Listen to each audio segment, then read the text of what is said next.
ಎಲ್ಲೋ ಮೈಸೂರಲ್ಲಿ ನಡೆಯುವಂತ ಕಂಬಳಕ್ಕೆ ಅಲ್ಲಿಯ ಸಂಸದರು ವಿರೋಧ ಮಾಡ್ತಾ ಇದ್ದಾರೆ ಅಂತ ನಮ್ಮ ಇಲ್ಲಿಯ ಭಾಗದ ಜನಪ್ರತಿನಿಧಿಗಳು ಒಂದು ಪಕ್ಷದ ಪರವಾಗಿ ಮಾತಾಡೋದು ಅದು ಸೂಕ್ತವಲ್ಲ. ಈ ಕಂಬಳ ನಿಮ್ಗೆ ಗೌರವ ಕೊಟ್ಟಿದೆ, ನಿಮ್ಮಿಂದಾಗಿ ಕಂಬಳಕ್ಕೆ ಗೌರವ ಎಲ್ಲೂ ಬಂದಿಲ್ಲ. ನಿಮ್ಗೆ ಕಂಬಳ ಗೌರವ ಕೊಟ್ಟಿದೆ. ಈ ಕಂಬಳದ ಗೌರವವನ್ನು ರಾಜ್ಯದಾದ್ಯಂತ ಬಿಂಬಿಸುವುದಕ್ಕೆ ನೀವು ಪ್ರಯತ್ನ ಪಡಬೇಕೆ ಹೊರತು ಕಂಬಳವನ್ನು ನಮ್ಮ ಜಿಲ್ಲೆಗೆ ಮಾತ್ರ ಸೀಮಿತ. ಮುಂಚೆ ಕಾಸರಗೋಡಲ್ಲಿ ಆಗ್ತಾ ಇದ್ದು, ಯಾಕೆ ಮಾತಾಡಿಲ್ಲ ನೀವು? ರಾಜಕೀಯ ಕಂಬಳದಲ್ಲಿ ರಾಜಕೀಯ ಇಲ್ಲ. ಕಂಬಳದಲ್ಲಿ ಇದು ರಾಜಕೀಯವನ್ನು ಮತ್ತು ಎಲ್ಲ ಧರ್ಮಗಳನ್ನು ಮೀರಿ ನಡೆಯುವಂತ ಕ್ರೀಡೆ ಕಂಬಳ. ಇದರಲ್ಲಿ ಎಲ್ಲ ಜಾತಿ, ಮತ, ಧರ್ಮ, ರಾಜಕೀಯ ಪಕ್ಷದವರು ಕಂಬಳ ನಡೆಸ್ತಾರೆ. ಎಲ್ಲೋ ಮೈಸೂರಲ್ಲಿ ನಡೆಯುವಂತ ಕಂಬಳಕ್ಕೆ ಅಲ್ಲಿಯ ಸಂಸದರು ವಿರೋಧ ಮಾಡ್ತಾ ಇದ್ದಾರೆ ಅಂತ ನಮ್ಮ ಇಲ್ಲಿಯ ಭಾಗದ ಜನಪ್ರತಿನಿಧಿಗಳು ಒಂದು ಪಕ್ಷದ ಪರವಾಗಿ ಮಾತಾಡೋದು ಅದು ಸೂಕ್ತವಲ್ಲ. ಈ ಕಂಬಳ ನಿಮ್ಗೆ ಗೌರವ ಕೊಟ್ಟಿದೆ, ನಿಮ್ಮಿಂದಾಗಿ ಕಂಬಳಕ್ಕೆ ಗೌರವ ಎಲ್ಲೂ ಬಂದಿಲ್ಲ. ನಿಮ್ಗೆ ಕಂಬಳ ಗೌರವ ಕೊಟ್ಟಿದೆ.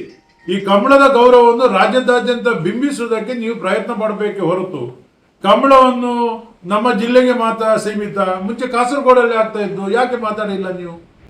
ಮೈಸೂರಲ್ಲಿ ಯಾಕೆ ಕಂಬಳ ಆಗಬಾರ್ದು? ಕಂಬಳದ ಬಗ್ಗೆ ಎಲ್ಲ ಜನರಿಗೂ, ಎಲ್ಲ ಜನಪ್ರತಿನಿಧಿಗೂ ಪ್ರೀತಿ ಇದೆ. ಕೆಲವೇ ಮಂದಿಗೆ ಪ್ರೀತಿ ಇರುವುದಲ್ಲ. ಅನಗತ್ಯ ಅಪಪ್ರಚಾರಗಳನ್ನು ಅಲ್ಲಿ ಮೈಸೂರಿನವರು ಮಾಡ್ತಾರೆ. ಕೆಳವರ್ಗದವರನ್ನು ಹೀಯಾಳಿಸ್ತಾರೆ ಅಂತ ಹೇಳ್ತಾರೆ. ಕೆಳವರ್ಗದ ದಬ್ಬಾಳಿಕೆ ಆಗ್ತದೆ. ನಮ್ಮ ಇಲ್ಲಿ ಕಂಬಳ ನಡೆಯುವಂಥದ್ದು ಶೋಷಿತ ವರ್ಗದ ಜನರ, ಹಿಂದುಳಿದ ವರ್ಗದ ವೀರಪುರುಷರಾದ ಕೋಟಿ ಚೆನ್ನಯ್ಯರ ಹೆಸರಲ್ಲಿ, ಲವಕುಶರ ಹೆಸರಲ್ಲಿ, ಸೂರ್ಯಚಂದ್ರರ ಹೆಸರಲ್ಲಿ, ಕಾಂತಾಬಾರೆ ಬುಧವಾರ ಹೆಸರಲ್ಲಿ, ಈ ರೀತಿ ಈ ಜಿಲ್ಲೆಯ ಯಾರು ವೀರಪುರುಷರಿದ್ದಾರೆ, ಈ ರಾಜ್ಯಕ್ಕೆ, ಈ ದೇಶಕ್ಕೆ ಮಾದರಿಯಾಗಿದ್ದಂಥವರು, ಅವರ ಹೆಸರಲ್ಲಿ ಕಂಬಳ ನಡೀತಾ ಇದೆ.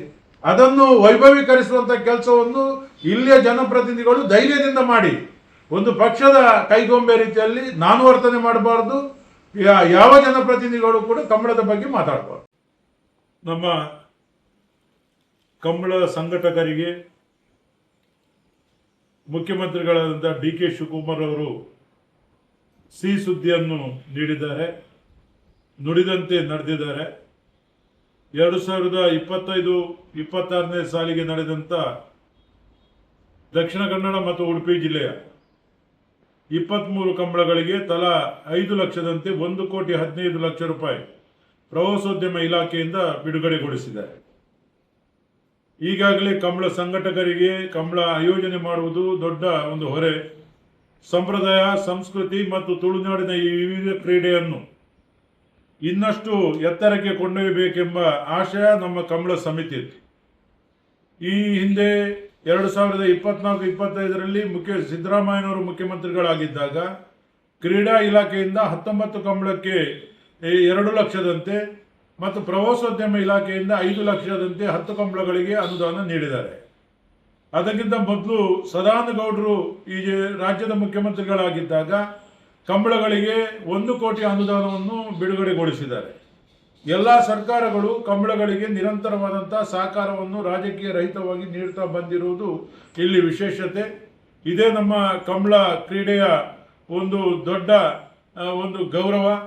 ಈ ಕಂಬಳ ಈಗ ಮೈಸೂರಲ್ಲಿ ನಡೆಯಬೇಕೆಂಬುದು ಕೂಡ ನಾವು ಈಗಾಗಲೇ ಇದಕ್ಕೆಲ್ಲ ಪೂರ್ವಭಾವಿ ಸಿದ್ಧತೆಗಳನ್ನು ಮಾಡಿಕೊಂಡಿದ್ದೇವೆ.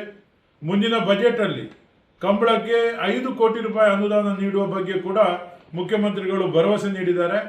ಆದ್ದರಿಂದ ಕಂಬಳ, ಕರ್ನಾಟಕ ಸರ್ಕಾರ ಈಗಾಗಲೇ ಕಂಬಳವನ್ನು ರಾಜ್ಯ ಕ್ರೀಡೆಯಾಗಿ ಮಾನ್ಯತೆ ನೀಡಿ ರಾಜ್ಯ ಕಂಬಳ ಅಸೋಸಿಯೇಷನ್ ಅನ್ನಾಗಿ ಮಾಡಿದೆ. ಈ ನಮ್ಮ ಅನುದಾನ ಬಿಡುಗಡೆಗೊಳಿಸಲಿಕ್ಕೆ ನಮಗೆ ಪ್ರವಾಸೋದ್ಯಮ ಸಚಿವರಾದಂಥ ಜಾರ್ಜ್ ಅವರು, ನಮ್ಮ ಉಸ್ತುವಾರಿ ಸಚಿವರಾದಂಥ ಯು.ಟಿ. ಖಾದರ್ ಅವರು, ಪುತ್ತೂರು ಶಾಸಕರಾದ ಅಶೋಕ್ ಕುಮಾರ್ ರೈ ಅವರು, ನಮ್ಮ ವಿಧಾನ ಪರಿಷತ್ ಸದಸ್ಯರಾದ ಮಂಜುನಾಥ್ ಭಂಡಾರಿ ಅವರು ವಿಶೇಷವಾದಂಥ ಸಹಕಾರವನ್ನು ನೀಡಿ ಸರ್ಕಾರಕ್ಕೆ ಒತ್ತಡ ತಂದಿದ್ದಾರೆ. ಆದ್ದರಿಂದ ಕಂಬಳ ಇದೇ ರೀತಿ ಮುಂದುವರಿಬೇಕು, ಜನಮನ್ನಣೆಯನ್ನು ಪಡಿಬೇಕು. ಇದೊಂದು ಅಂತಾರಾಷ್ಟ್ರೀಯ ಮಟ್ಟದಲ್ಲಿ ಆಕರ್ಷಿತವಾದಂಥ ಕ್ರೀಡೆ ಆಗಬೇಕು ಎಂಬುದೇ ನಮ್ಮ ಬಯಕೆ.